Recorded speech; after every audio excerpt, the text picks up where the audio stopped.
what you want, when you want it, where you want it. This is The Mesh. This podcast is sponsored by the 2019 Footcandle Film Festival. This year's film festival will be held September 27th through 29th in Hickory, North Carolina. Learn more by visiting footcandlefilmfestival.com. Footcandle Films. Film news and reviews from two guys who really like movies. This episode is brought to you by the Footcandle Film Society.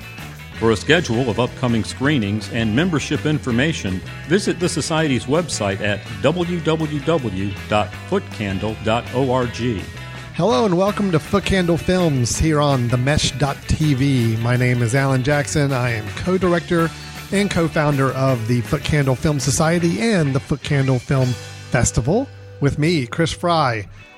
Ditto on all those same titles. Yes, that is true. Co-director, co-founder, Footcandle Film Society, Footcandle Film Festival. Yes. How you doing, Chris? I'm doing good. Looking forward to hearing your opinions on these two movies, both of which I think we've maybe mentioned in news segments, maybe in passing, the ones we're going to review on the show today. I think so. I think these have been some films that we have talked about in the past, maybe while they're in the production, and now we have a chance to actually have seen the final films, and now we're going to review them.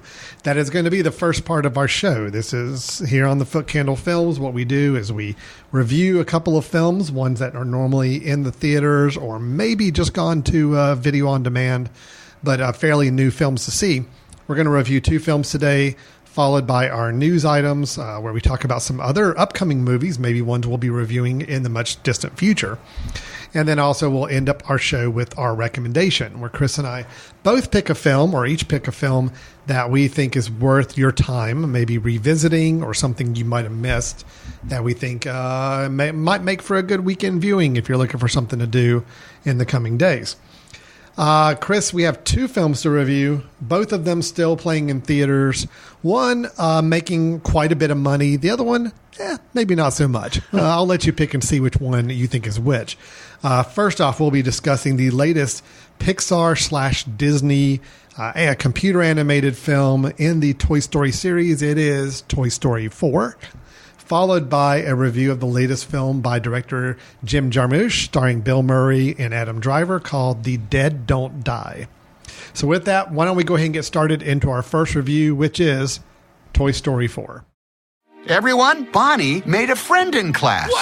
She's already making friends. No, she literally made a new friend. I want you to meet Forky. Hi. Hello. Hi. Ah! He's a spork. Yes, yeah, I know.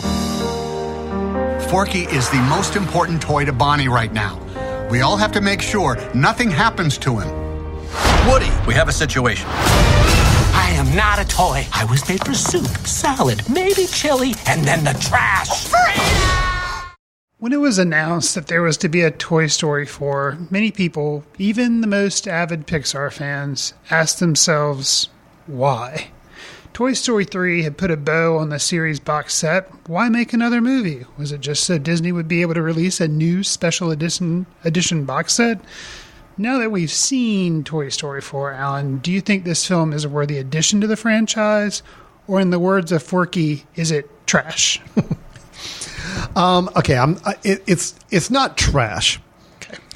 But I do question why this film was necessary. Because I do think Toy Story 3 ended already, this is going to be an awesome review. Okay. Yes. I'm excited when Alan and I disagree. All right. I felt like I have a perfect rationale of what they should have done with this film. I liked it. I thought it was good. It's a Toy Story movie. It's a well-made movie. And if you had never seen any of the other Toy Story films and you saw this, and you had some semblance of the background. I mean, it's an amazing film. Both humor, characters, the animation's gorgeous. We're going to talk about that in a little bit. Okay. But in the grand scheme of things, I could not help that I was watching maybe what would have been if Toy Story had been a TV show, and this was going to be an episode of the Toy Story TV show. Good story, had some fun moments to it, fine, but it didn't have this sense of being essential that I felt like maybe the three previous chapters did. And I think hurts it because I do feel like Toy Story 3 was such a great closing chapter, the way it ended the film and kind of moving on to this next phase in these toys' lives. Here, we're brought into a myriad of different stories. It was kind of interesting that they really had a lot of different little storylines going on. Starts with the Forky thing, which I think we got to at least preface. And you have to acknowledge we got to Forky. set up Forky. Yeah, you have to. Forky is the new toy joining Woody and the gang, who was created by Bonnie, who is the now godlike child that the toys all work for. And I like how it's set up like that. Like she's the boss and like these toys all just kind of do her bidding. It's kind of that way. It was Andy in the first in the first 2 to 3 movies. And then the torch got passed on to Bonnie. Right. And she creates Forky out of a plastic spork and some pipe cleaner and some googly eyes. And he becomes a toy. And by becoming a toy, I guess the magic is that he now becomes sentient and has a personality and has everything else associated with that. Mm-hmm. I like the whole Forky thing. I think it added some really interesting philosophical questions to the whole mix, which is good. But the Forky thing kind of lost steam about halfway through the film, and it became the Woody story, which I like the Woody story too, but it was a myriad of different things going on in the film that did, for me, make this film less impactful than the other ones had been. And it felt more like a holiday special or a TV episode or something of a lesser version of the Toy Story films. Honestly, what they should have done, in my mind, is this should have been Woody's Last Ride. Woody's something. It should have been a Woody movie because it really was a Woody movie. It was all about Woody in the last 2/3 of the film. And the other characters I felt like got some really short-change use compared to the previous 3 films. So mine is a mixed review. I thought the film on its own was really good and entertaining and fun. I have some really great call-out positive moments of the film. But I feel like the essentialness of it was lacking. And I felt like the mixed match of storylines that they were trying to carry through and messages they're trying to share didn't make for a great cohesive film that I felt like the other 3 had. So, Chris, interesting. Toss it over. Tell me how you feel like I am wrong. Well, I think this is the way it should be. Hopefully, who knows? When I was one of the people when it was announced they were doing a Toy Story 4, hence my intro, I was kind of like, why? I don't really see it. Now, after having seen this, and I'm going to dance around spoilers, the way this film ends and where a certain character, where Woody ends up, to me seems like, okay, now this is closing. Because in Toy Story 3, and I can spoil that, if you haven't watched Toy Story 3, you're probably not listening to this review. We're past the period of time where you have to worry about spoiling it now. Right. Yeah. For Toy Story 3, short of them actually going into the incinerator, that would not have been a surprise. And I thought, most people sitting in the theater with me, I think, thought that was actually going to happen. Mm-hmm. When that didn't happen, and all he does is go off with a new kid, I'm like, oh, okay.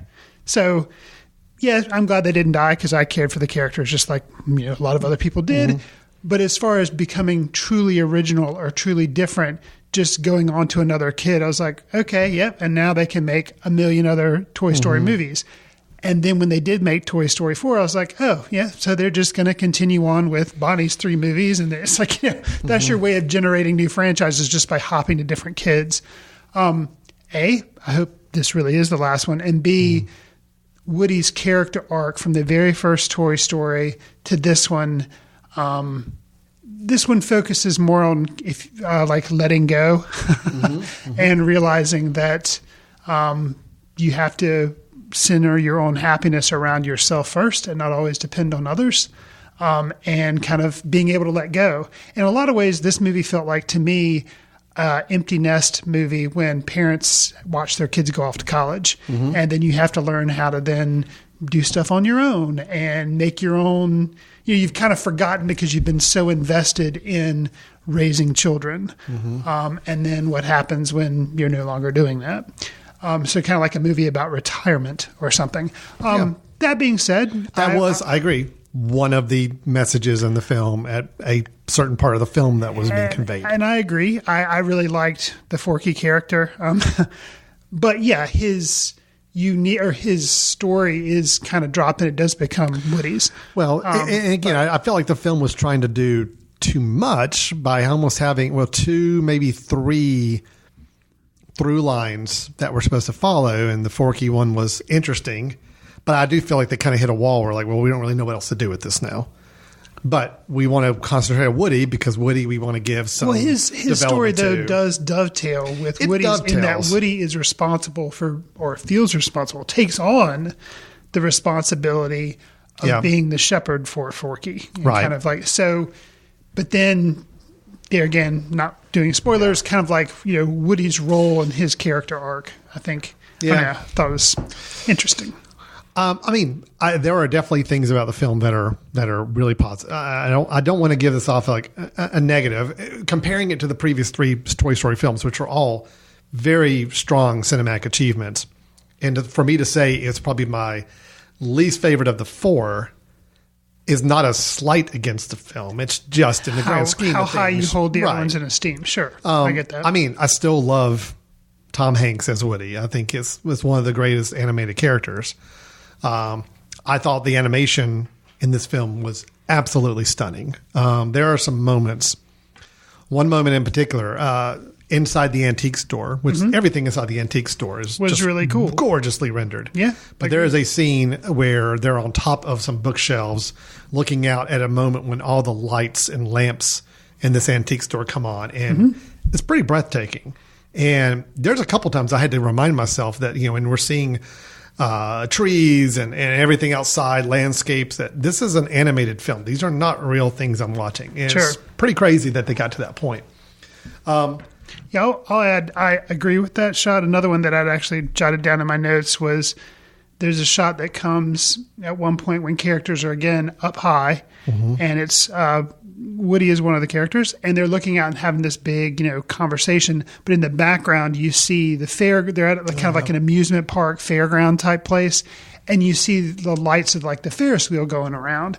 And to have that as a backdrop, and of course it's constantly moving because Ferris wheels hopefully continue to move so people can get off the ride. But having all that going on in the background felt like watching like an Alfred Hitchcock movie or something. Of course, a lot of those are in black and white, but some type of like thriller movie or something, or like The Lost Boys, that movie where they had the theme park in the background. Right. Yeah, there's jumping around Alfred Hitchcock to Lost Boys, but where they had some parts of their film took place at like an amusement park place with rides, or something as similar to like Us recently, that film, totally different type of film, but you got to see all the garish lights and it adds a lot to kind of the background. Well, that was going on in a Toy Story movie, and I was like, wow, that's really impressive how they got that. But, it's slightly out of focus, but yet I don't know, it was just really impressive to me. Everything animation-wise is gorgeous on this film. Absolutely gorgeous. And the voice acting is always strong. It always is in the Toy Story movies. It's very good here. I do want to call out Tony Hale as Forky. I thought, such an odd character to be adding into this mix. It is. It works in the first half. I think there's a sequence of what I can only describe as Forky trying to get rid of himself for like a good several minutes that I thought was hilarious. And it has the Randy Newman song, I Can't Let You Throw Yourself Away. So just some great moments there. Good stuff. I liked, we did have also Key and Peele doing a part. Did you have some issues with that? Okay. Because I thought they were funny. I didn't. Okay. And I think I think I'm one of the few people in this world who I have still to this day have never seen a Key and Peele episode. I have not. It's not that I've watched a bunch of them, but I thought they were. I've never seen skits. I know who they are as individuals. I think it was a nice style of humor to bring into the film that we don't normally see. So. Yeah, and it just didn't work for me. And I don't know if you're saying you don't have background with them. So I thought that was the problem. I was like, oh, well, I don't get it because I haven't seen like their background. And maybe if I saw their background, I don't know. I don't think that really helps. It just worked for me. My boys and I, we chuckled the most at those parts. Really? Oh yeah, absolutely. Wow. There's a sequence. Yeah, I got more irritated. And I was like, no, the sequence where they're talking through their plan of what to do. The first time or the second time? Well, I mean, the first time, the main time in the film. The second time later in the film was a little repetitive, but the first time in the film when it goes on for a good long extended sequence, and it's actually, I thought, pretty clever and funny. So it worked for me. There again, maybe if I felt more kindred with the actual people doing the voice work, or unfortunately, at least in the preview that I had seen a million times in the theater before seeing this movie, that moment was spoiled. Oh, see, it wasn't for me. I never saw them in trailers. Okay, so if I don't think I even ever saw a trailer for this film. Oh, well, I don't think I did. Good on you. Unfortunately, I did. So maybe it got a little overplayed for you. Yeah, because I'd seen it. I thought it was good. I'd seen it at least twice in the theater. So the fact that the joke was already spoiled, A, and then B, like, I don't know, it just didn't really. I thought their parts worked. I could see it's a different type of humor than you normally have in the Toy Story movies with characters. So maybe it worked for some, didn't work for others. I don't know. It was definitely more of a coarser humor, more what you might get from a lot of other animated movies. And but it worked for me. I thought it was fun. I thought it added a kind of an interesting little humorous take on some of the parts of the film. So those are kind of the newer faces, I guess. Everybody else, for the most part. And there is another new face. Oh, Keanu Reeves. And unlike Jordan Peele and Keegan-Michael Key, their characters, Ducky and Bunny, they didn't work for me. Mm-hmm. However, Duke Kaboom, voiced by Keanu Reeves, totally worked. And there again, maybe it's just a humor type thing. That's it. And just, maybe if I were to go back and watch it again, maybe it was the mood I was in. Maybe I'd get the Ducky and Bunny better. But yeah, Duke Kaboom.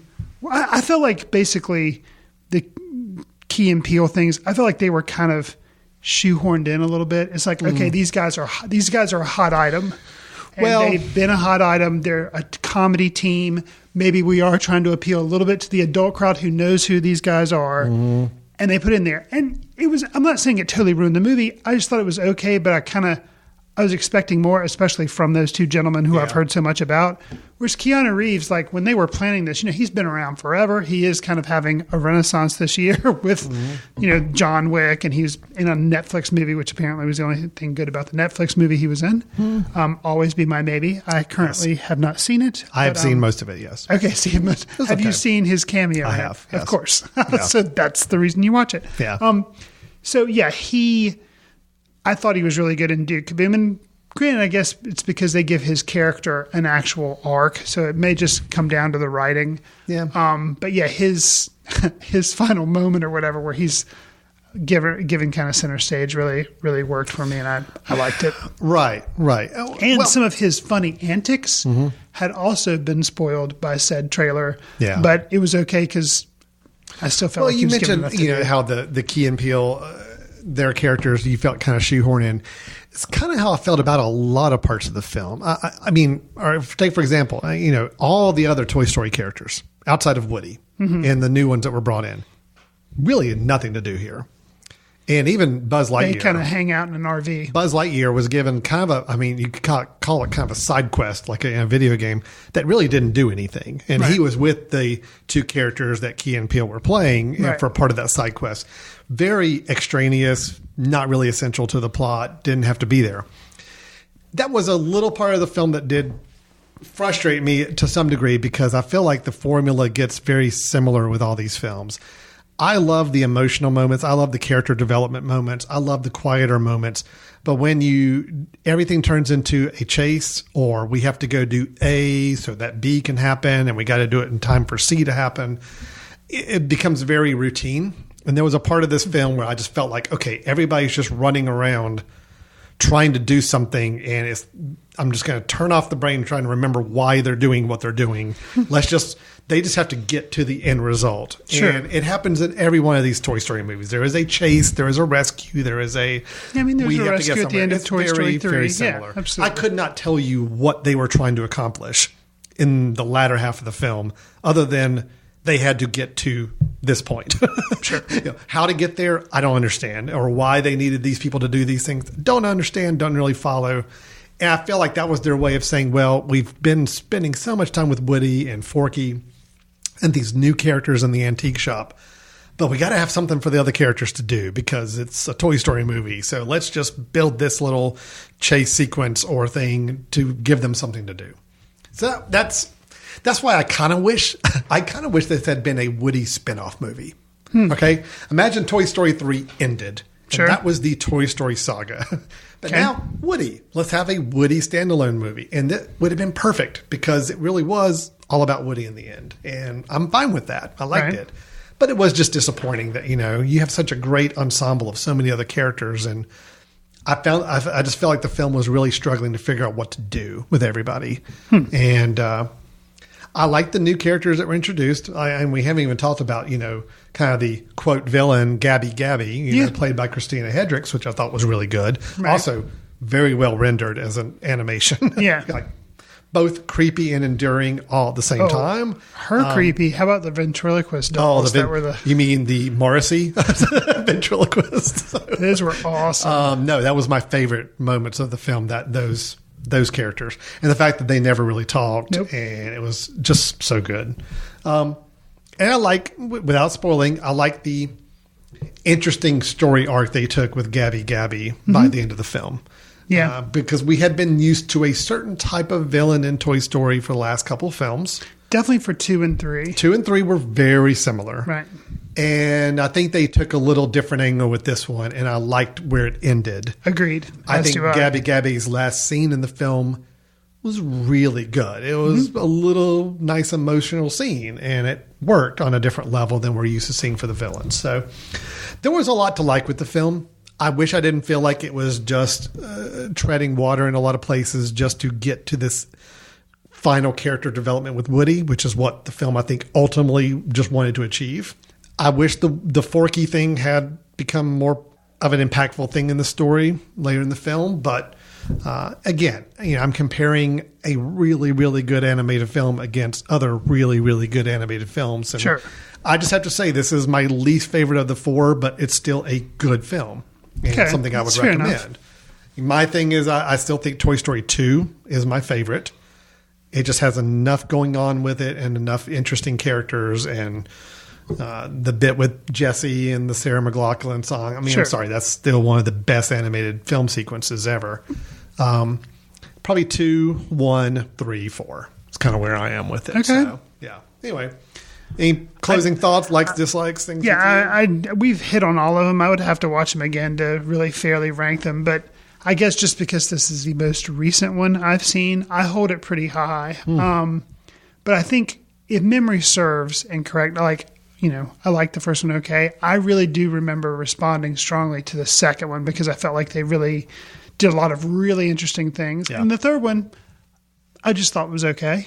The third one, the only thing I remember about the third one is the ending scene. Okay. Like the ending climactic scene. Yeah, which was so well done. Sure. So good, but I really couldn't tell you much about the rest of the film. And I think that's the thing with me too, is that it was enjoyable. And like we say, these are a pretty high watermark, all of them together. Mm-hmm. So 2 would definitely be at the top. I think 4 may be right below it. I think 1 and 3 would fall like lower. One has... I mean, 1 is a classic, and it's got the core. There's nothing wrong with it. It's just it's story-wise, it's a little on the slighter side, and of course the animation. Sure, but it's not. It's tough. Unfortunately, when the first Toy Story came out, I mean, you watch it and you're like, "Wow, this is amazing!" And they're making, they look so realistic, right? And then you see by now number 4, you go back and actually see clips from 1. You're like, ugh. Yeah, it just doesn't.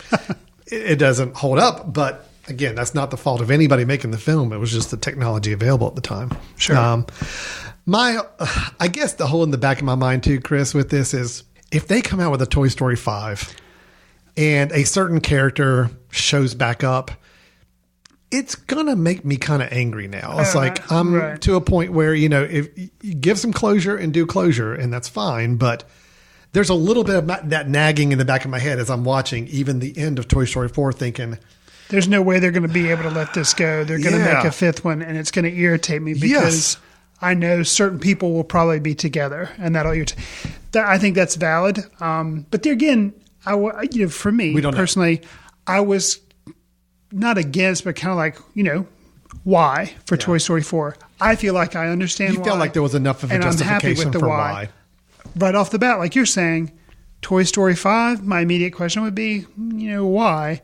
But maybe they could prove me wrong. Well, and they did with 4. And I'm not saying that they shouldn't make a Toy Story 5. I actually think where 3 would have been the nice closure to it, they didn't close it with 3. Right. They have 4. Sure. 4 still keeps everything else open, with the exception of a few key characters. Sure.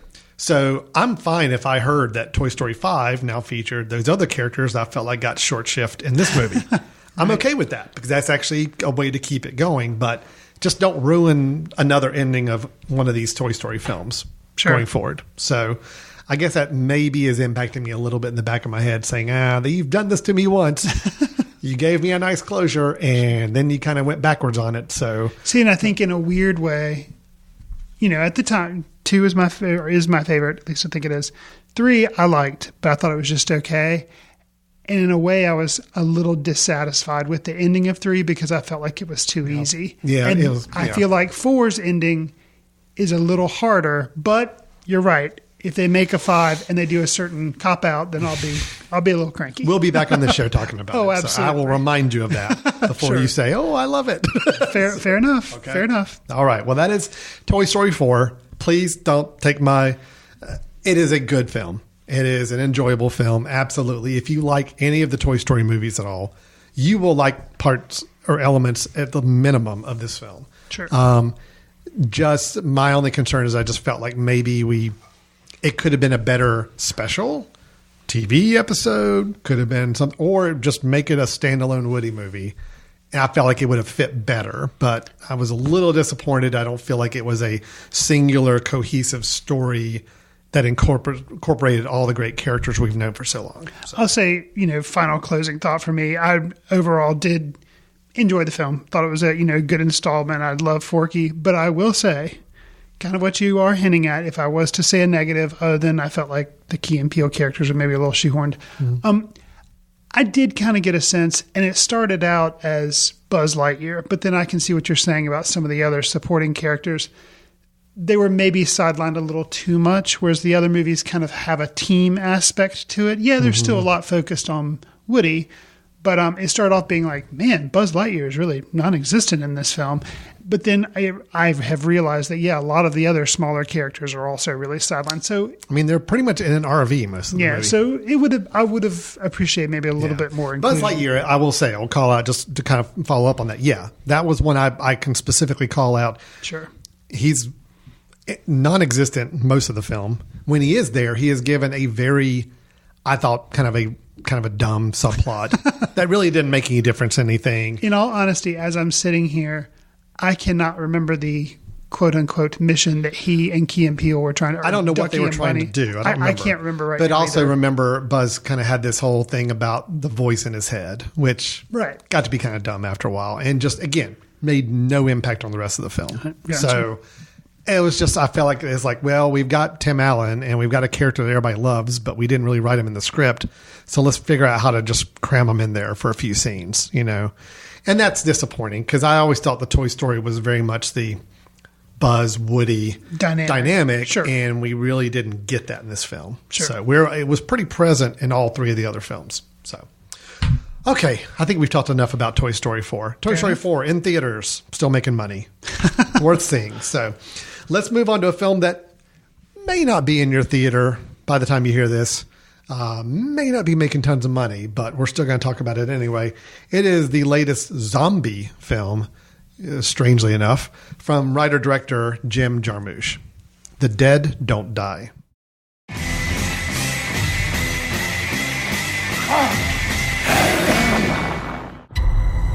In this peaceful town, on these quiet streets, something terrifying, something horrifying is coming.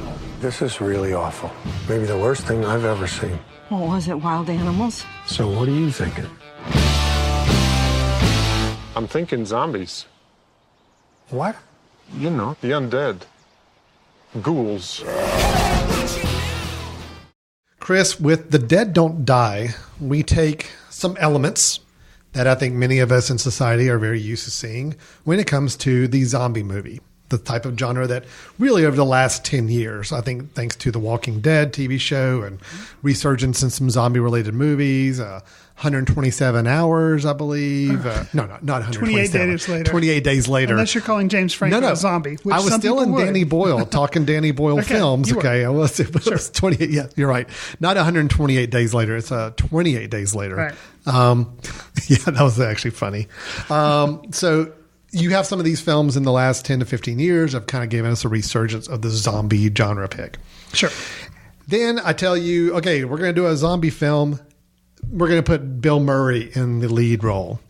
Okay. Now not his first zombie film. He did Zombieland. No, he did Zombieland as a supporting character. This one he's credited as kind of a lead. Oh, sure. You throw in Adam Driver. You've got also Chloe Sevigny. You've got Danny Glover. You've got a really great, interesting cast. Huge cast. And you're pitching the film as kind of a comedy. Okay, at this point, I think you have kind of gotten people excited. All right? The Dead Don't Die, zombie film with some great cast, and it's going to be kind of a funnier movie type of thing. But what I don't think a lot of people that maybe bought a ticket for The Dead Don't Die are realizing that they're going into a film written and directed by Jim Jarmusch, who you may or may not be familiar with his work because, I mean, he's not the most prolific filmmaker, but also he's, not one that's known for a lot of box office success with them either. Right. You do have recently Only Lovers Left Alive, which did explore vampires. So he is kind of dipping into the genre picks a little bit. Yeah. Broken Flowers is probably one I think maybe a lot of people might be a little familiar with. Because starring of Bill Murray. Mm-hmm. Patterson starred Adam Driver just maybe 3 or 4 years ago. Going all the way back, Stranger Than Paradise, Gimme Danger, a lot of great films, but very much art house independent films with all those. So Chris, take the role of somebody walking in to buy a ticket. They see on the movie poster, oh, hey, look, Bill Murray's in a funny zombie movie. I'm going to buy a ticket for this and my date, and we're going to go in and watch this. Talk me through what their reaction is going to be, and did it differ from the reaction you had in watching this film? I can't imagine anyone walking into this movie and coming out satisfied. And here's why I say that. If you don't know anything about Jim Jarmusch, I think you're going to be actively pissed off. Yeah. But I would hate to be a theater employee and people just I imagine people just being irate. Like, what the heck did I just watch? You're talking about the non-cinephiles. Correct. General population. Correct. Going to see a zombie movie with Bill Murray. Okay. Correct. Yeah. However, I don't know if I would consider myself a fan of Jim Jarmusch, but I've definitely seen a lot of his films. I like him okay. But because of that, I also walked out of the theater disappointed. Okay. Because you mentioned another one of his genre films that he's kind of done, Only Lovers Left Alive, that had vampires, had Tilda Swinton in it, had Tom Hiddleston. Yep. Both really strong actors, and cameos by other people. So well done, so well written. Cinematography was great. Just lots of things I could go on and on about that film. I don't know if we reviewed it on the show, but we may have. I can't. No, remember. we did not, because I have not seen it. Oh, you have? Oh, then no. we didn't. But I really like that movie. For this, I knew here again, I'm going to, we throw them under the bus all the time. I'm going to throw the trailer under the bus again for this. But you talk about the evil trailers can be, at least I knew I was going to a Jim Jarmusch film. So even though the trailer made it look really funny, you saw this cast and everything, at least I was like, yeah, but it's still going to be a Jim Jarmusch film. Mm-hmm. Whereas other poor people probably went in there thinking, and I can't imagine anyone coming out not disappointed. Here's the thing that disappointed me. He had that great cast. He had the idea of doing a zombie film with people who are not thinking for themselves. And basically, it also has a really heavy-handed political opinion to it, which I think could also turn off a lot of people because that's not hinted anywhere. Yeah. But I feel like he had a really good idea, but instead of Jim Jarmusch took the easy way out. I feel like he took the easy way out with this film. He didn't really try to make it clever. He didn't really try to make it funny, which I think he's capable. Yeah, there were some funny things in there, but it was just kind of like, It felt like he came up with an idea, wrote a first draft of a script, and shot this thing in maybe, I don't know, a week. Which, I don't know if any of that's true. But and maybe he didn't even give all the actors the script. But right, maybe not. But that's what it felt like to me. Yeah. And it was such a good idea and such, he's capable of so much. And I just felt like a lot of it, I thought it was over long. It was an hour and 44 minutes. I felt like it could have been, actually, in some instances, I felt like I was watching a Saturday Night Live skit that went on. It was like, the ones that happen after the musical guest has already been on twice. It's kind of, dancing towards 1 o'clock. 10 till 1 o'clock. It's a funny idea, but it just keeps going on and on and on. And that's what this film was for me. And I was so disappointed because it had so much potential and it just fell short. Yes, there were some jokes in it and they were kind of funny, but it was like he kept relying on those and it just got boring and irritating to me. Now, giving Mr. Jarmusch the benefit of the doubt. Maybe part of what he's trying to say, and he's saying it heavy-handed in other parts in the film, is that that's the whole point of this film. But if that's the case, that's really super, super, super insulting. Because basically it's like, yeah, I know I'm making the same joke over and over again, but that's because the American public is too dumb to understand anything, and you're getting exactly what you deserve. And the film is really, really dark.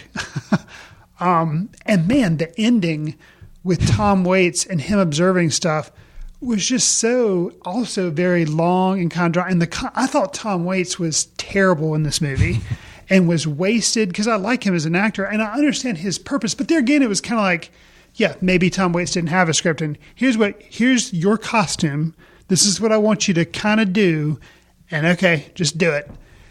And I was so bored with it after the first time we saw him on screen. Okay, but then every time after that, I was so bored of him on screen. So bored of him on screen. So, I've talked a lot, Alan. How do you feel about this film? I don't feel as down on it as you are.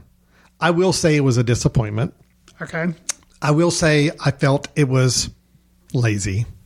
Okay. Did that surprise? Because it's obviously, I've said it surprised me. Yeah, it surprised me. I mean, I saw obviously what the film was trying to say, but I felt like it did it in a pretty slapdash way. Mm-hmm. Which I can see there again. Maybe that's making some type of commentary. Maybe, but if so, it's pretty insulting. To me. I will say once I kind of got my mindset and being like, okay, yeah, this film I feel like is just, hey, I'm Jim Jarmusch, and I'm good friends with Bill Murray, and I did a film with Adam Driver. And hey, guys, let's come together and let's just shoot a movie. And here's a basic outline of what we're going to do. And here's some ideas we've got for some scenes. And I want you guys to ad-lib some of the deadpan dialogue and all that.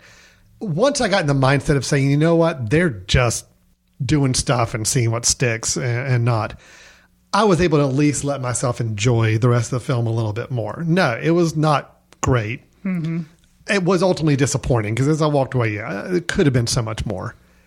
But as it was, I'm like, all right, well, the zombie film has been done to death. I feel like, a lot of these tropes that they explore here, yeah, they're riffing on the fact that these tropes happen in these other films. And they're taking it's the most deadpan movie I think I've ever seen. But they're taking this completely different angle of how people react to these things, where instead of it's the panic, I mean, a lot of these people just seem really kind of blasé about it. It's like, oh, wow, zombies are attacking us, and what do we do? So once I get in the mindset, I had a little more fun with it. I spent more time just waiting to see what was going to make me chuckle or not. But it, ultimately it was a letdown because I would have loved to seen a little more out of this. But, there's still, my wife and I went to go see it. There's still a couple moments we still kind of quote to each other now, like little deadpan comments made between some of the characters. And there is some meta commentary, some breaking the fourth wall, which was very oddly timed and haphazard and not something they wove through very well. No. But it was one of those moments when it happened. It was kind of like, oh, okay, that's kind of funny. And that's the thing is, like, I think all that could have been, but it was just, to me, it was so surprising that it wasn't better done. It was a very slapdash movie. Because the fourth wall stuff was funny to me. And when you started realizing what was happening with it, you're like, oh yeah, this is actually, I see where this film's going now and the approach it's taking. But it didn't go far enough along with that. And it was very randomized how they decided to incorporate it. And it just didn't make it feel like it was a very well thought out process. And I think that was part of the problem too, is that, and there again, giving credit to Mr. Jarmusch, I think that was part of the problem for me, is that after the first 15 minutes of this movie, I knew where it was going. Mm-hmm. But the unfortunate part is the movie was an hour and 44 minutes. It was like a boring car trip. And, it's like, even if you have some people on the car trip with you that are fun to hang out with, like Bill Murray and Adam Driver, still can be kind of boring if, they're not given a lot to do. And maybe that's the point, is to prove the monotony and stuff. But just, it didn't make for an entertaining movie. There were some funny bits. Tilda Swinton was funny, but even her character arc of the mortician was telegraphed to me. Oh, see, no, I did not pick up until there's a scene of her on a computer, and that's when I'm like, oh, okay, I see where they're going with this. I didn't see it until then, which made her final shot just. That was one moment where I laughed, not because of it's funny, it's just the absurdity. I'm like, okay, yeah. Well, doesn't one of the characters say, I didn't see that coming? Right. Yeah, totally. Well, and I think that's probably the thing I did kind of start to enjoy is them almost riffing on where the film was going to end up. Mm-hmm. Adam Driver's comments throughout the film, his character of just, this isn't going to end well, or I didn't see this coming type of thing. When you start to get deeper in the film and realize that he seems to be the most rational of everybody in the film. Seems to be the most aware. He's the most aware, and I think he's supposed to be a commentary on people in our society who are actually eyes are open to what Mr. Jarmusch feels like is happening in society around us. Right. Adam Driver is their surrogate for them, where everybody else is the blind masses not really paying attention. And I think once you start figuring that out, again, I see where the film's trying to hint, and sometimes it's not hinting. It's very in your face, blatant. But I think the messages they're trying to get across, I understand it. I think it was very sloppy the way it was done. I would agree. And I wish the film had more of what they were trying to do, as opposed to being so slight and therefore somewhat, quote, boring, in the way they did it. So it was a disappointment. But I will say, my wife and I drove an hour to go see this film because it was playing and it wasn't playing here. We didn't think it was going to show up here, and we had a free afternoon. So we drive to another city to see this. My wife is the one who suggested seeing this, which kind of shocked me. I didn't want to be the film snob and say, well, Jim Jarmusch films are typically very slow and going to be a little, I'm just like, okay, cool. Let's go see it. And I'm just like, I just want to see how this plays out. And about halfway through the movie, she looked at me. She's like, "This is kind of stupid." I'm like, "Yeah, but let's just go for the ride." So let's just go for the ride. Yeah, thankfully I did not invite my wife on this, and I'm really glad I didn't, because she would have hated it. Yeah. She wouldn't have. She would just been like, "Yeah, it was just kind of stupid. I was kind of over it in the first 20 minutes." So I'd be like, "Yeah, I understand." Yeah. That. I will say a couple quick points. Not scary in the slightest, in case anybody's curious. Is bloody. But gory. Yeah. I mean, it's actually pretty hardcore gory. Yeah. So just be mindful of that. You're talking zombies, flesh-eating zombies, and it's not shying away from any of that. No. Definitely, it wants to weave in some political allegories at times. Sometimes beating you over the head with them. Sometimes very blatantly, visually in your face. I will say, acting-wise, Bill Murray is playing about the most deadpan Bill Murray that you could possibly play. I will say this, because while you're talking about Bill Murray, and we've talked a little bit about some of the fourth wall comments, there is a fourth wall comment that Bill Murray makes to Adam Driver. And I will say, in that moment, I felt like it was really brutal. Mm-hmm. And I was like, whoa. And there again, because of how the screen was, it was like I was looking at Bill Murray's character as he said it, even though I think it's a two-shot. And then I kind of was like, whoa. And just basically he makes kind of a rude comment in a way. But, Bill Murray is known as he can be kind of prickly, kind of rough around the edges.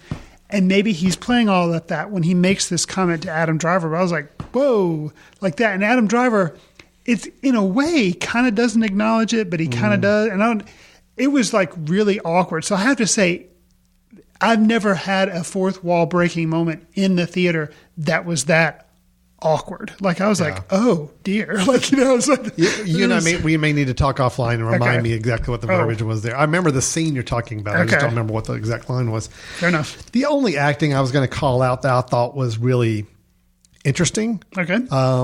Caleb Landry Jones, playing Bobby Wiggins, the guy who owned the convenience store there, or Bilbo, or whatever. Yeah, I thought he was acting, and he was good. Yeah, I liked his character a lot, and I think it's one of the few times I've seen him play somebody that's not either a villain, or like a bapper. Like he was, you just felt sorry for him. He was kind of a nice guy. Yeah, I thought he did a really good job. Everybody else was just kind of cakewalking through it, I thought, and just kind of, not that they were doing a bad job. No, just I think they were doing what they were being asked to do, which is be as lethargic and deadpan and everything as possible. Right. I did feel like Caleb Landry Jones was acting, and it's about the only one. I thought everybody else was pretty. Yeah, they did what they're supposed to do.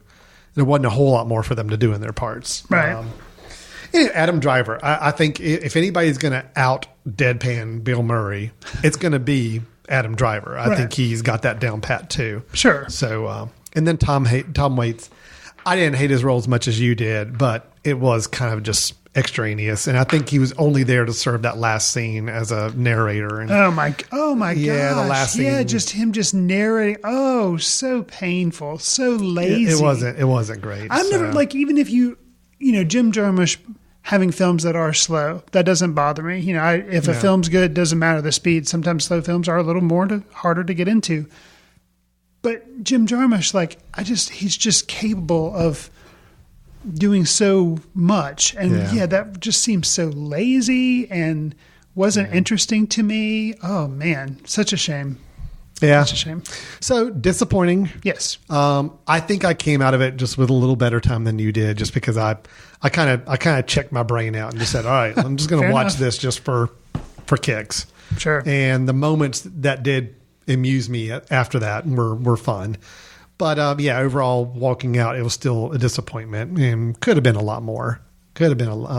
So that is The Dead Don't Die. Probably by the time you're hearing this, can't imagine it's going to be playing too many places right now. So probably not. If you are a Jarmusch completist and you really like his style of filmmaking, then I'd say you probably, might be interested in checking it out after it hits online. But I will say this, if you're someone who loves Bill Murray and just feels like you got to go see all the Bill Murray movies, you can probably skip this one. Sure. There's really not a lot there for Bill Murray to entertain you with. So I wonder at the end all be all if this will be one of the higher grossing Jim Jarmusch movies, just because of how it was advertised. Just because it's a zombie movie, right? And it's got a big cast and all that. Yeah, I could see it probably making the most money of any of his other films, but again, that's not really saying a lot. His films don't generally generate a lot of cash. So. True.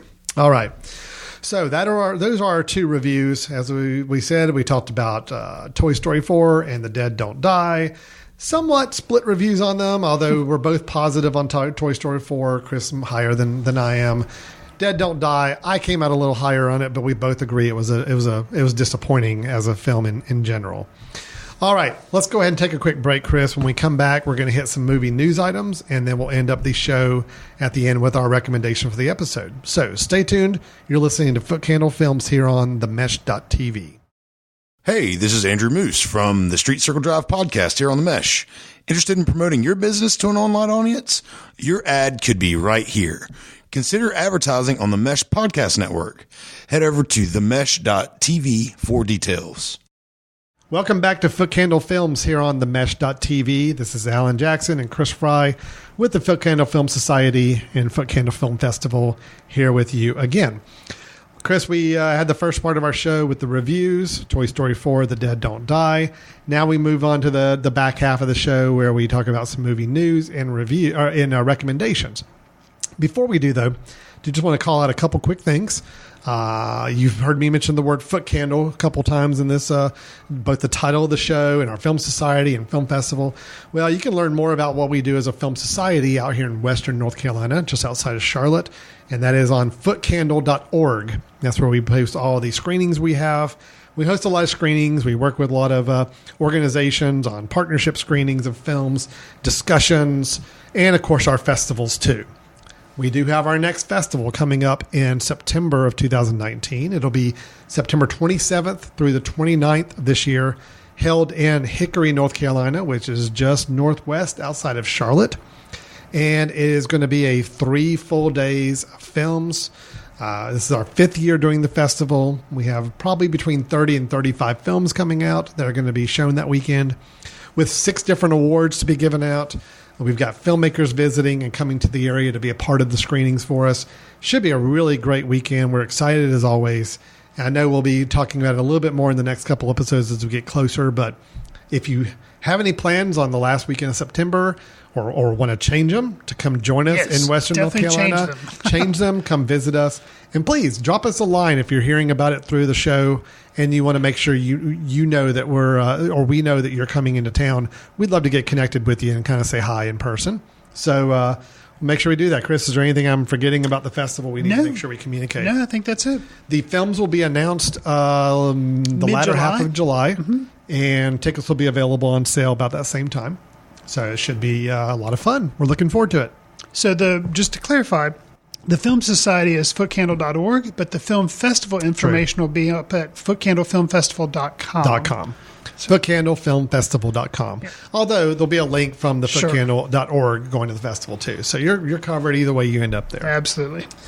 All right, Chris, let's go ahead and hit some movie news items. And mine are both industry related news items. And I think you've got one that's maybe more artist creative you could update. say it's a little industry interesting now. Okay, well, I look forward to talking about it. Okay. Let me hit this first one. Sure.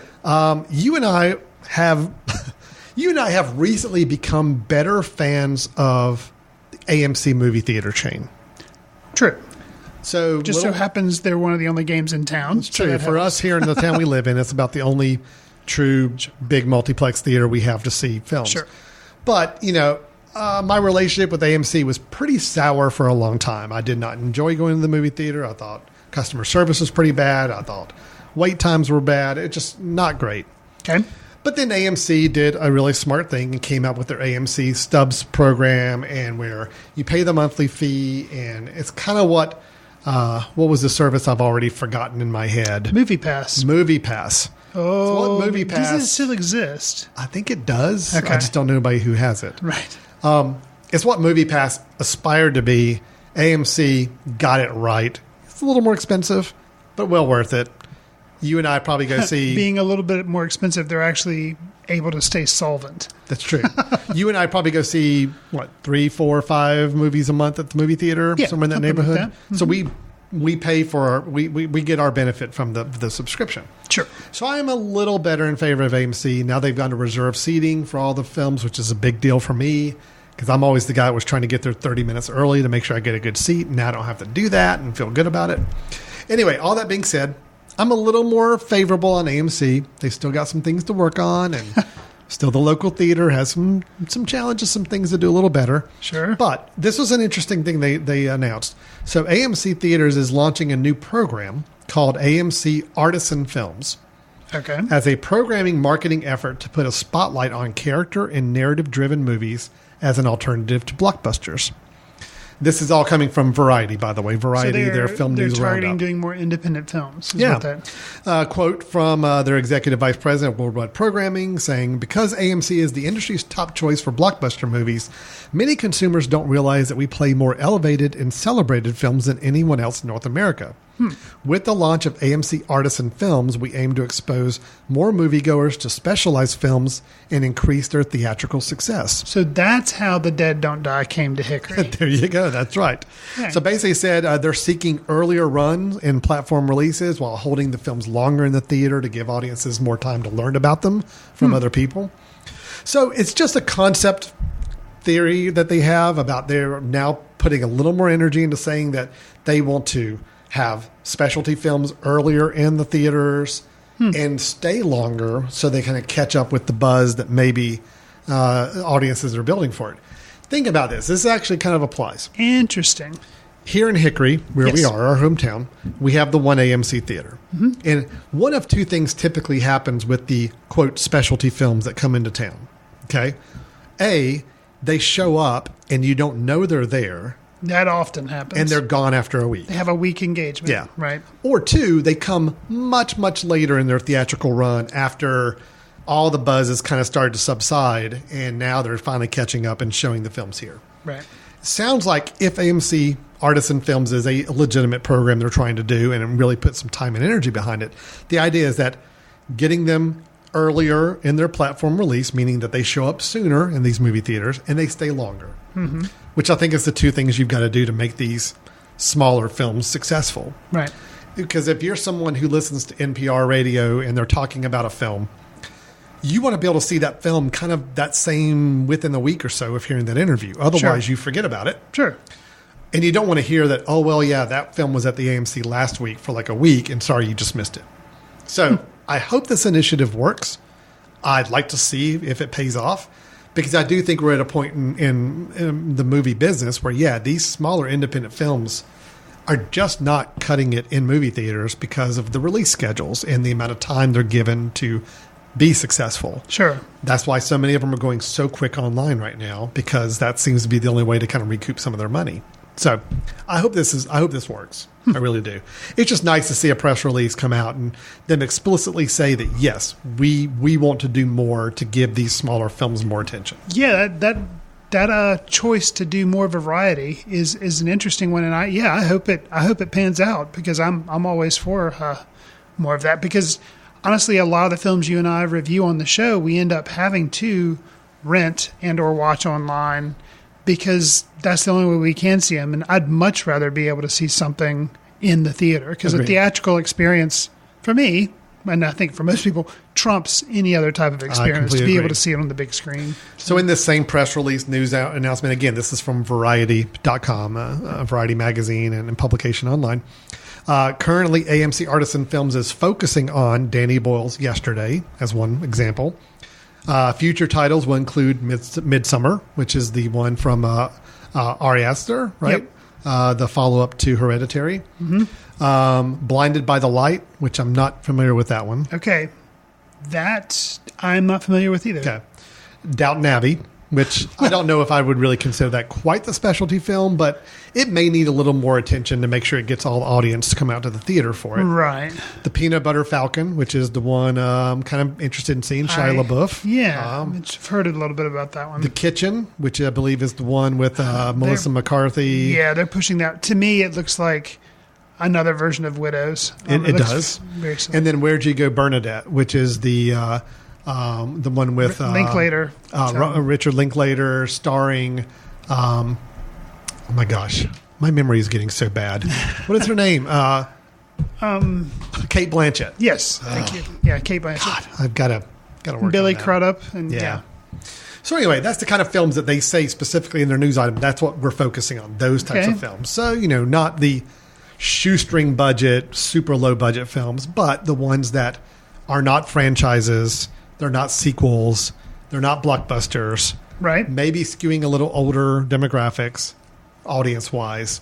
That's where they're trying to put their energy for. And I'm all for it. Interesting. Sounds great. Yeah. So, Chris, what have you got for us? So, I am really excited because I got to see Paul Thomas Anderson's latest film the day it was released. What? He came out with a new film? He did. When? He collaborated with somebody he's collaborated with before, Tom York of Radiohead. He actually directed a video for them off their last album, Moonshaped Pool of Dreaming, I think is the name of the song. Mm-hmm. And that was a really cool video.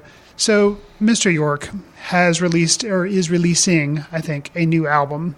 Solo album, yes, not with Radiohead. Yep. And so he and Paul Thomas Anderson collaborated. Here's what makes this kind of unique is that they released it on Netflix. It is in IMAX theaters I think it was only there for like 2 or 3 days, but maybe it's still in bigger cities. Maybe you can still go see it in an actual theater. So it did have a very short theatrical release. Okay. But it was also released on Netflix. And that is where, because, would I have liked to see it in IMAX? Yes. But I live in Hickory, and it wasn't having a limited theatrical release here. But it did show up on Netflix, and I watched it, and I liked it. And it was just really cool to be able to see somebody like Paul Thomas Anderson do kind of like a secret collaboration that was just kind of then thrown out there. And it was really, really cool. So if you're interested in Paul Thomas Anderson, or if you're interested in Thom Yorke / Radiohead, I would and you have a Netflix subscription, I would definitely recommend you check it out. This is not my recommendation for the episode. Oh, it's not? Okay. Yeah, but it was kind of a unique thing that happened. You were talking about it's kind of all film related or theater related. So this kind of was like a distribution type thing that we've talked about before, how Netflix is kind of shaking things up with the way they're getting films that sometimes have theatrical releases, sometimes don't. This is the Anima, yeah. Mm-hmm. And that's also the name of the album that he's come out with. And it was just really, it's very, does a lot of dance stuff in it. There's not a lot of dialogue. He does sing some song lyrics. But it's just really kind of a Buster Keaton-esque type short film. It's about 15 minutes long. Interesting. It's really, and it's just, obviously it's very visual, lots of colors, cinematography is really cool. It's just really, it's almost like who's the guy, Michel Gondry? Mm-hmm. It's almost like a Michel Gondry type thing to Radiohead, except it doesn't necessarily rely on a lot of practical effects as much as it does dancing and choreography. Interesting. Okay. Well, so yeah. Hey, 15 minutes. I'll be checking that out probably right after we stop recording here. So cool. But it does bring up something I want to mention that I think is incredibly depressing to think about. Paul Thomas Anderson's IMDb page has nothing going on. Like no in production. Did it have Anima though before? Probably not. But true. He may be working on something that's just not getting, but it's still just like, I know he's someone who normally takes a little more time between his films. I think going between Inherent Vice and Phantom Thread was like 3 years. Okay. I hope we're not having to wait too much longer, because Phantom Thread, I mean, you and I talked about it. Yeah, I still will hold that film in really, really high regard. I guess it depends on how long it takes him to convince Daniel Day-Lewis to come back out of retirement yet again. Maybe. I don't know. I don't know. But he does keep himself busy with a lot of music-related small projects. He did a lot of music videos for the band Haim. He's done, obviously, the one now for Thom Yorke. He's done Radiohead bits, concerts, footage, everything. So he stays busy. I just, don't forget about your features. It's okay to make a nice big movie for us, too. And very, very anxious, especially after Phantom Thread. I'm really curious what he's going to do next. So... okay, so I'm going to go on the complete opposite spectrum here. Chris, we've talked about Marvel superhero movies, and I'm not going to get into what movies they're planning on doing, new ones coming up, because we've done that in the past. Okay. Marvel's at a little bit of a point where they haven't really announced what their next big batch of films are. They're kind of keeping that under wraps for a little while, so we'll see what happens. But from a business standpoint, I don't know if you were aware, Avengers Endgame. You remember that film? I have heard of it. Okay. Yes. I think a few people saw it. Yes. It has not left theaters yet. And as of today, at the time of this recording, the version of Endgame that is being played now is a little different. Oh, good. They added, is what they're saying in the press release, 7 minutes. Wow. It's already over 3 hours. Is it over 3 hours already? 7 new minutes to the film. There's a reason they did this. Sure, to make more money? Well, I mean, yeah, but there's a specific reason they want to make more money. Okay. So let me make sure I'm saying this correctly. As of the time, is this an Avatar related thing? Okay. As of before this weekend, $36.3 million away from beating Avatar as the all-time champion of the movie theaters. Okay. So what do? Well, I think Endgame was still bringing in maybe $3 or $4 million a weekend, in these later weeks. So it didn't really have much of a chance of hitting that record. Sure. Running out the next few weeks. So what do? You announce to the world, especially to the comic book, to the internet fan. Yeah, sure. Say, hey, we're releasing it with 7 more minutes. There's going to be a special scene that was deleted from the original that we've restored. There's going to be a special message at the beginning. There's going to be all this other stuff. Vomit in my mouth. That's disgusting. And a special message from at the beginning. Directors. Yes. Thank you so much, because we really wanted to make more money. We are now a lot richer now, so thank you. Congratulations. Wow. And they're also giving out a limited edition poster. Does it say sucker on it? Coming out this weekend. So, yes, this is all in hopes. And they've even openly said, we want to beat Avatar. We want to beat the record. That's out there pretty clear right now. So, Endgame is still in the theaters. Has not left the theaters yet. It's obviously an impressive run money-wise. Sure. We will see if they pull off the feat of getting another $36 million. See, in all honesty, I liked Endgame okay. I thought it didn't bother me as much as Infinity War did. I've only seen it once. I wouldn't mind seeing it again, but there is no way I'm going to pay them to go see it in the theater again, because I do not want to give them that satisfaction. Wow, okay. It's such a blatant money grab. I just can't. I can't do that. I mean, the poster is pretty cool. That's like I'm just going to say. Wow. No, I'm not going out to see it again. I've got too many other films I'd rather go see. Sure. I saw Endgame twice. I paid my money. I did my part. So I'm good. Just, interesting. There is something about the clout of saying we've got the biggest box office hit of all time. Otherwise, you're saying you're second. Here's the thing, though, and I'm not familiar with the logistics of how Avatar did it, so I don't know. Maybe did they do a similar thing where it was about to leave and they re-released something so people would come back out? I feel like I understand you wanted to be number one. You wanted to make the best movie you can ever make. I think most people, when they're making a movie, that's what they try to do, is they try to make the best movie they can. My thing is, let the movie stand on its own. If it beats Avatar on its own, awesome. I do like it better than Avatar. It had some more going on. There's more of a story arc. But don't do some cheap gimmick just so you can beat Avatar. I feel like that's cheating, essentially, is what I'm saying. So I understand them wanting to do it, but why not just let the movie do it on its own merit, I guess, is my question. I don't know. But, I mean, even Robert Downey Jr., star of Avengers Endgame, is in on the whole thing on Twitter. He even puts up a picture, somebody drew a picture of Iron Man, and he puts on the post, "You want to make history?" It's like, the game has yet to end. Oh, that is... man. I'm just really upset, Chris. You are. I want to go out and pick it and say, wait for Redbox or something. Yeah. You want to be part of history. Come on. You want to be part of history of giving multi-millionaire stars even richer. How dumb, sadly, how dumb do you think the American public is? That's so... Oh, I knew what hornet's nest I was stepping into when I brought the story Jim up. Jarmusch should have put that in The Dead Don't Die. Hey, idiots, why are you in here watching this movie? Why don't you go next door and watch Endgame for the 18th time? Yeah, oh man. Yikes. Oh, that's funny. Well, you got the reaction you were looking for. I kind of knew what I was getting into on this one. I'm like, wow. Oh, Chris is not going to like this. No, Chris is not.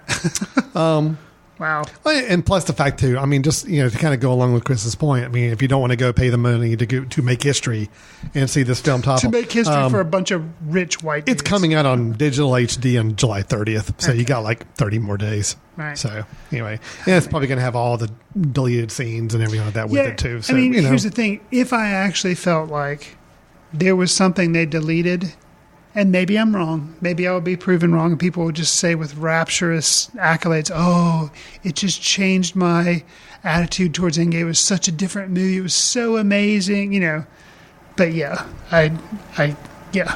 until that happens, I'm have a sour taste in my mouth from that. Okay, all right. Well, that ends our news segment. Putting Chris in a bad mood is my goal with the news this week. So those are our new segments. Let's go ahead and move into the last part of our show, Chris. This is the part that we always can sometimes be a little bit of a challenge for me because I feel like I've recommended every film I like that we haven't talked about. Got you. So to try to keep coming up with other films to recommend, it's been a little challenging, but lo and behold, I've actually got two. Wow. Well, one is going to be a follow-up to one of yours. Okay. And then one will be a fresh one for me. Okay. So I do have a couple to talk about, but... Actually, you know what? I'll do 2 as well. Oh, good. Let's match each other on There this. you go. These are our recommendations. Because one is a follow-up on one of your recommendations. Awesome. Let's tit for tat. I like it. This is where Chris and I both talk about a film that we've either got a chance to recently catch up with, or we want to recommend. Maybe it's something you might have missed. Maybe it's something that's available online now as kind of an exclusive online that we want to make sure you're aware of, or just a great film that we feel like we had a chance to catch back up with and want to bring that to your attention.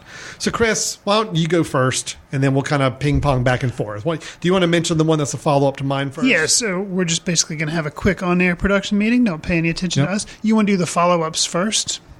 You want to do? Yeah. Follow up. Okay. Do the one that's a follow up to me, and I'll talk about the one that's a follow up to yours. So, thanks to Alan, I caught up with MacGruber, and I think I may have just made Alan's day just by mentioning the movie title. Happy now. Yeah. This film, while not for everyone, I really enjoyed it. It's funny. It takes off the MacGruber character from Saturday Night Live skit from a while ago that Will Forte did. Kind of a knockoff MacGyver that's pretty much a flaming idiot. Yeah, just so good. And, I'm not going to say every joke in the film works, but man, so many do land. Something that and Kristen Wiig is in there as well. Yeah, she's great. And she's great. Val Kilmer is interesting in the film. I'm not sure he knows what he's doing because sometimes I'm unaware if he's really in on the joke. I think he is, but I don't know. And unfortunately, I can't say the name of his character because I feel like it might dip into the big joke. That's unfortunately something we can't say. So, right. Just interesting. You know who I was really taken aback by and surprised by? Not that I've ever been a huge fan, haven't really felt one way or the other. Ryan Phillippe. Oh, yeah. In this movie surprisingly is so good. The only thing I really think I'd really seen him in was Gosford Park, and he had a small part in that. I knew who he was, but I just didn't really care about him. Man, in this movie, he is so good. I'm like, why does he not do more funny stuff? I just like, I don't know, but he plays like the handsome guy who's like the with it military guy that basically MacGruber is always trying to compete against or prove himself to. Man, so although I'll tell you, I can't look at celery the same way anymore. Have you eaten any celery? Oh, no, I don't eat celery anyway, so that was never really a problem. But, I will say, and that movie still just makes me laugh. It's still one of my best cinematic experiences going to the movie theater in an almost empty movie theater. Me and a good friend of mine, a childhood friend, went, and it's just you're in the mood to just laugh, and this movie delivered for me. Oh, so I can imagine. Yeah. I wish I had seen this in a theater. The sex scene between Will Forte and Kristen Wiig, yes, and the direction it takes is amazing, hilarious. So I love this film. Yeah, that and the assembling the team early in the film, and where that ends, it's too good. Yeah, so it's good. It knows how to play with the right cliches of the action movie hero, but doesn't play it safe either. It's gonna go. It goes as far as it can go, and it's sometimes the funnier past. for it. Yeah, yeah, true. Sees the line and drives right over it. So yeah. Good. Well, I'm so happy you caught up with that film. Yeah. Okay. Well, I'm going to return the favor, Chris. I caught up with a film of yours that I know was actually your number one film of last year. Oh, okay. Bad Times at the El Royale. Yes. Let me just go ahead and lay this out there. Okay. I did not I'm not giving it a 5-star review. That's fair.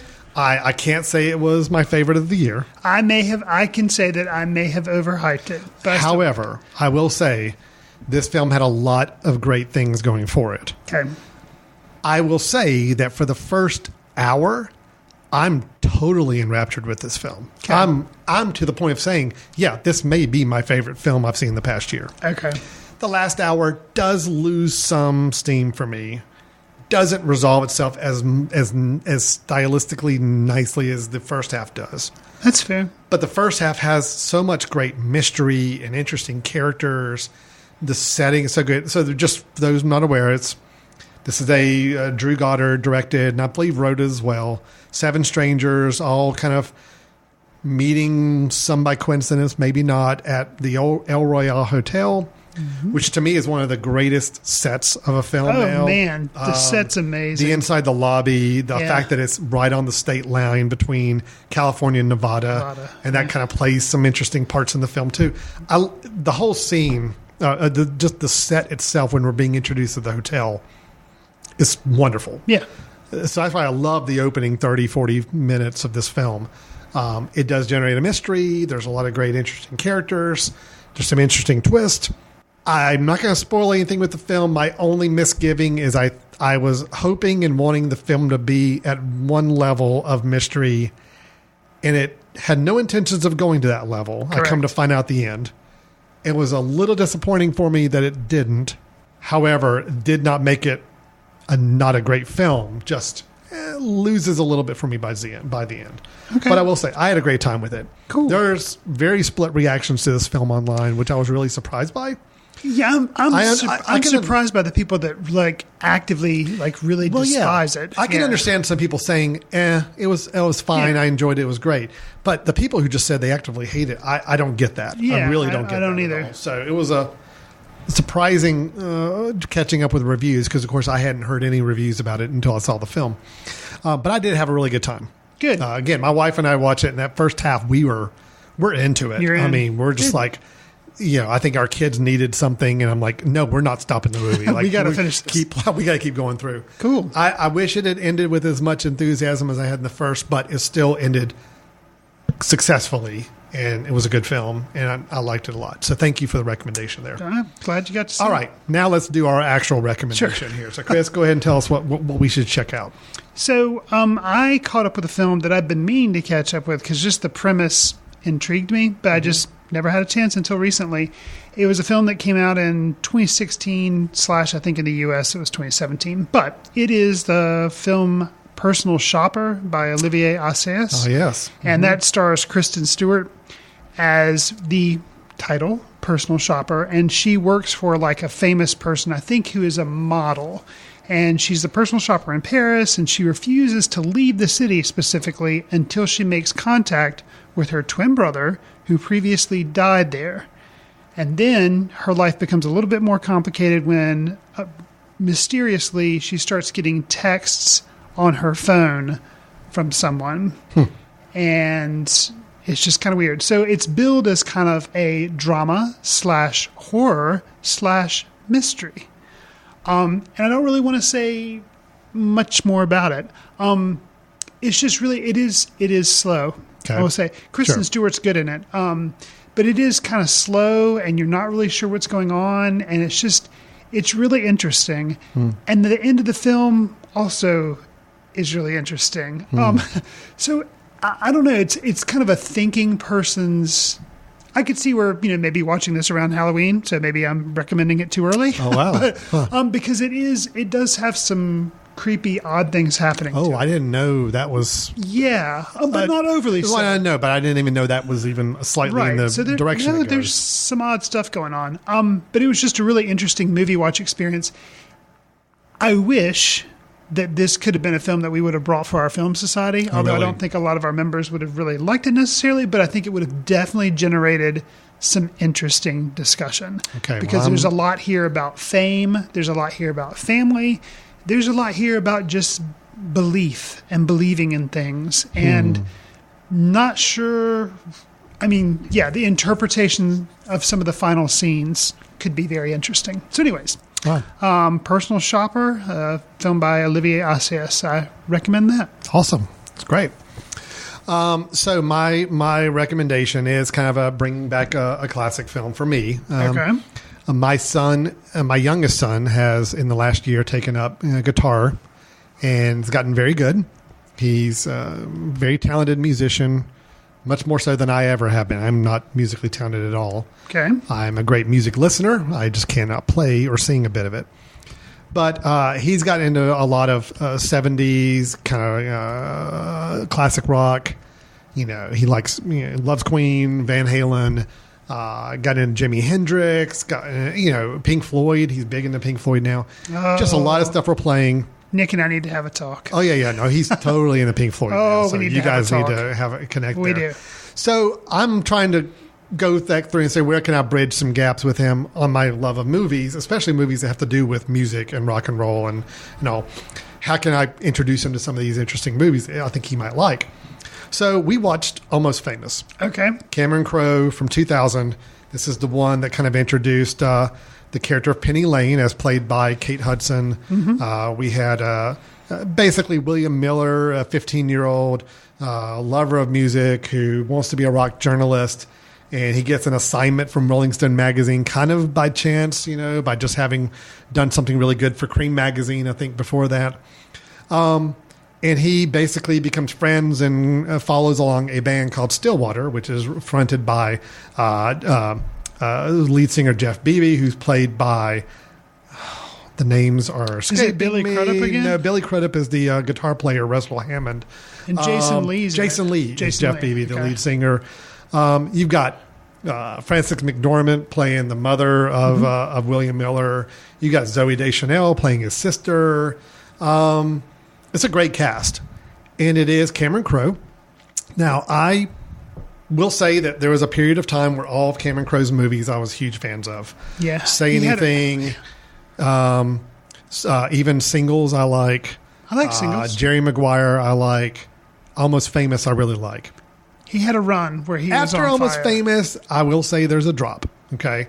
And I can't say I've been a big fan of his last 2 or 3 films. I think I only went after that. I will say I loved, still like, I'll have to rewatch it, but I'm pretty sure I'd like it. Vanilla Sky. Yeah, that one's good. I loved it. But Elizabethtown, yeah. We Bought a Zoo, no. Yeah. I did not ever see Aloha. I heard that was pretty bad. It is bad. I've seen it. But Almost Famous, I will say, top 10 film for me. Okay. Love it. It's almost a perfect film. Almost Famous, almost perfect. There are some Cameron Crowe overdone bits of dialogue and overdone scenes that are a little cringeworthy now watching in hindsight. A couple of scenes. There's a scene, if you're familiar with the film, up in an airplane where everybody's kind of feeling like they're about to die because of a crash and start spouting out things about their lives' secrets. And there's one that's just a cringeworthy joke now, and unfortunately it just doesn't play very well in today's culture, society as much. But regardless, besides all those little moments that just don't work as well, it's still, to me, as a complete film, so good. Okay.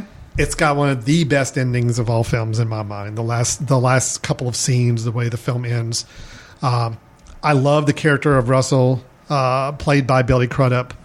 I think Penny Lane is a really great character, the way she's realized in the film. I think Patrick Fugit playing William Miller is really good. He's great. The music's good.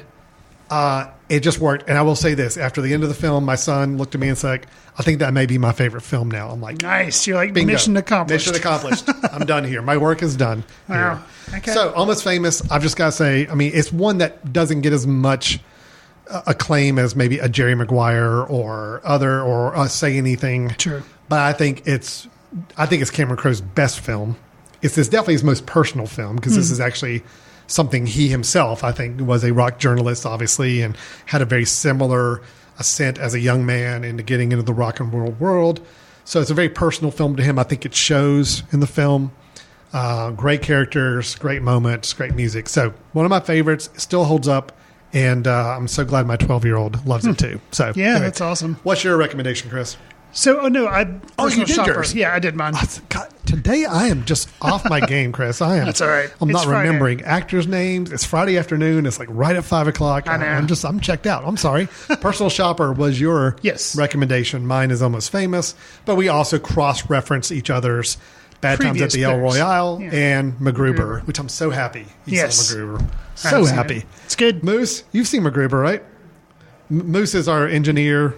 Looking through the booth here, he's cheering back there as we talk about MacGruber. So it's happy, good stuff. Perfect, good. He's a big fan. All right, so that's it. I think we're going to wrap up the show then. So, Toy Story 4, positive reviews. Both of us liked. Chris liked it more than I did. I had a few issues, but still a recommendation. Then we're both disappointed with The Dead Don't Die. It can but die. I found a few more things to find some enjoyment in it than maybe Chris did. Then we had our movie news items, and just now our recommendation. So, Chris, if anybody has any feedback for us or wants to get in touch with us, what should they do at this point? So you may email us feedback to info@themesh.tv with Footcandle in the subject line. You can also subscribe to us if you haven't already on iTunes and leave a star rating or review to help us reach new listeners. We always appreciate that. You can also listen to us on Spotify and Stitcher. Those are other ways you can keep in contact with us. Also, follow us on Letterboxd or even on Twitter, at Chris Fry, at Alan Jackson, and at Footcandle Film are the ways that you can do that. And I would be remiss if I didn't mention, like Alan tossed out earlier, we do have a Footcandle Film Festival coming up September 27th through the 29th. So if you are in the Western North Carolina area, put that on your calendar. Yeah, that's right. So please keep your eyes open for that. We'd love to see you joining us in Western North Carolina in late September. All right, Chris, we're going to go ahead and wrap up the show. Thanks, everybody, for listening, and we'll look forward to talking to you next time. See you in the ticket line. Watch films out of the reverence of the heritage of an art. Watch films through the courtesy of Footcandle Film Society. Special thanks to Carpal Tuller for the show theme music. For more about Carpal Tuller, visit www.carpaltuller.com. You've been listening to The Mesh, an online media network of shows and programs ranging from business to arts, sports to entertainment, music to community. All programs are available on the website as well as through iTunes and YouTube. Check us out online at themesh.tv. Discover other network shows and give us feedback on what you just heard.